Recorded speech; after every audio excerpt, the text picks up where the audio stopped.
ఒక point of view ఉంటుంది. ఆ కథ ఎందుకు ఆ కథ ఆ ఐడియానే మనకి ఎగ్జైటింగ్గా ఉంది అనే పాయింట్ ఆఫ్ వ్యూ. లైక్ ఇప్పుడు రాజు వెడ్స్ రాంబాయ్ అయినా, లిటిల్ హార్ట్స్ అయినా, ఏదైనా అరే నేను నా లవ్ స్టోరీ నేను ఈ జెన్సీ ప్రపంచంలో ఈ జీన్తో ఈ పాయింట్ ఆఫ్ వ్యూలో చూస్తాను నేను ఈ కథని. అది ఛార్జ్ అనమాట కథకి.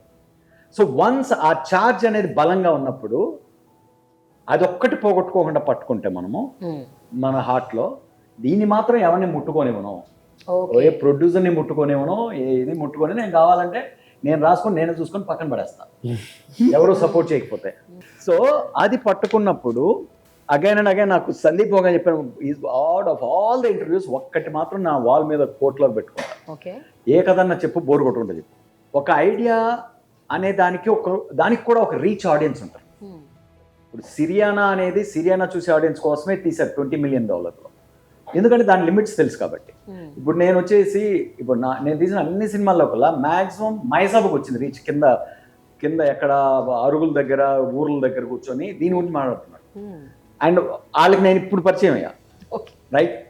నాట్ ఈవెన్ ప్రస్థానంతో పరిచయం కానీ ఆడియన్స్కి, వెనిలాతో పరిచయం కానీ ఆడియన్స్కి, రిపబ్లిక్తో పరిచయం కానీ ఆడియన్స్కి. బట్ ప్రతి ఐడియాకి దాని టార్గెట్ ఆడియన్స్ ఉన్నారు కదా, దాన్ని మైండ్లో పెట్టుకొని వాళ్ళ సెన్సిబిలిటీస్కి మాత్రమే ఆలోచించి నేను దీనిలో వచ్చి నేను ఒక కామెడీ ట్రాక్ పెడతాను, దీనిలో వచ్చేది పెడతాను, అవి చేసినప్పుడు అవి చేసుకుందాం, రైట్?